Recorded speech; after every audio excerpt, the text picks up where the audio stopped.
A love letter to those who feel like they can't catch a break.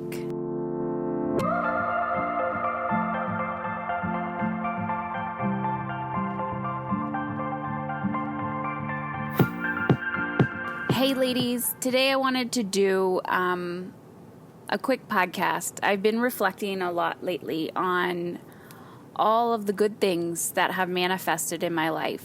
And too often it's easy for us to look at people who are where we want to be and one, discount their emotional journey because we don't know what they're going through.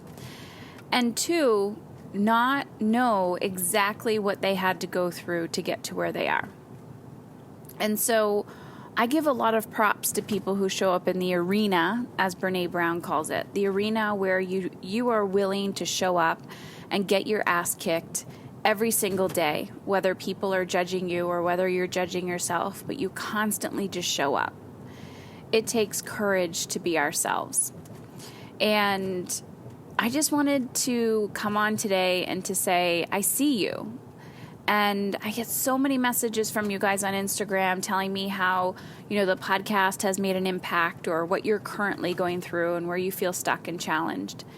And from my own personal experience, all I can tell you is I've had some of the darkest moments in my life. I'm sure, obviously, I can't compare my story or anybody else's story to my own. But I will just tell you that I've been in those dark places. I've been, where I can't get out of bed. And this is like after having children. And my husband, having to take over because I just couldn't feed the kids. I couldn't get them to school on time. And previously to having children, just not even knowing if, living was worth it.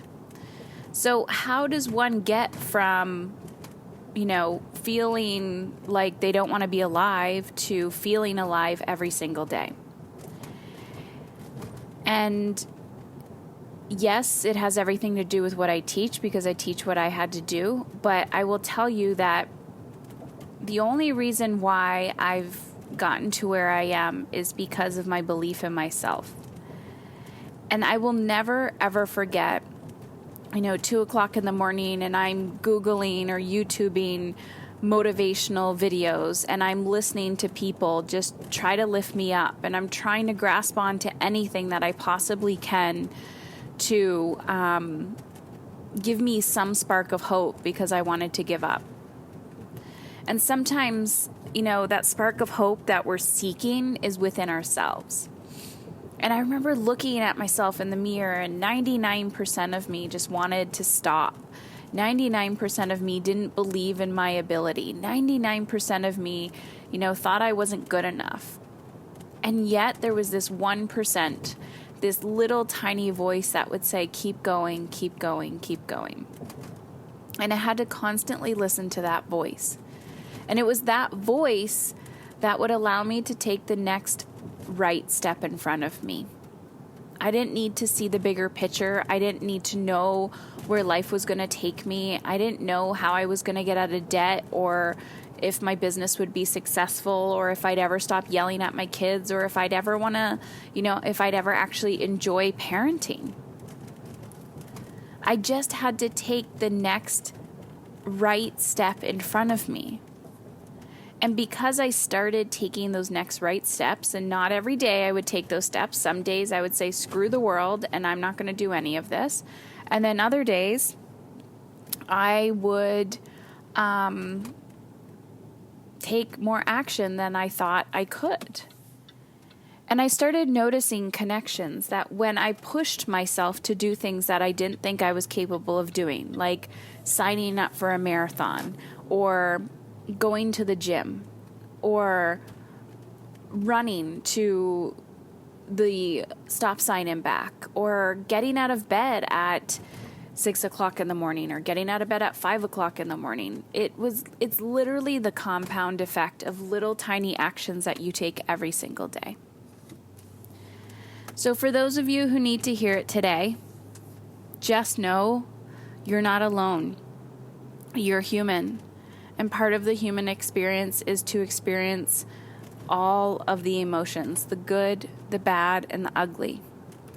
And when you begin to really, you made a commitment and you're convicted to becoming the best version of yourself, there's no arriving. You're constantly doing the work and you just get better and better and better every single day. I didn't give up. I didn't give up. And I don't want you to either. So wherever you are today, if you feel like you're in survival mode, just do something different today that you didn't normally do. And the thing that you're going to do today is going to make you feel really uncomfortable. You're going to say no to somebody. You're going to go for a walk. You're going to go to the gym. You don't even have to work out. Just physically go to the gym or the yoga class and just lie there in Shavasana the whole time. I remember my days when I used to do that too. Go to bed early or stay up later. Do whatever. Just do something that's different. And for those of you who feel like you're in a state of momentum and you feel fucking amazing because you've just been at it and you've put in the work and you've put in the time and now you're seeing the results, keep going. You didn't come this far only to come this far. So just know I'm on this journey with you. And sometimes I'm in a state of flow and I feel really effing good. And other times it feels heavy. Your brain will constantly trick you into believing that you are not worthy of having what you desire. But the truth is your desires come from something greater than you. And you got to believe. And nobody else is going to believe in you the way that you need to believe in yourself in order to see results. So just know you're not alone, and I'm thinking of you. We all have 24 hours in a day, so how come sometimes people feel like they have a lot of time, and then you'll notice people who feel like they don't have any time? It has absolutely nothing to do with how many items are on their to-do list, or how many children they have, or their level of success. It's all the inner workings with their relationship to time. And in my own personal life, I've noticed that as I grow and expand my reach, my capacity, the lighter I feel, the more time I feel I have. And so there's mindset and strategy behind this. So I've developed a quick mini 5-day challenge for you to help you get the wheels turning, all about how to expand your capacity with time and also get shit done. So if you want to partake in this, all you have to do is join our free Facebook group. Head on over to heatherchauvin.com/challenge. Can't wait to see you on the inside.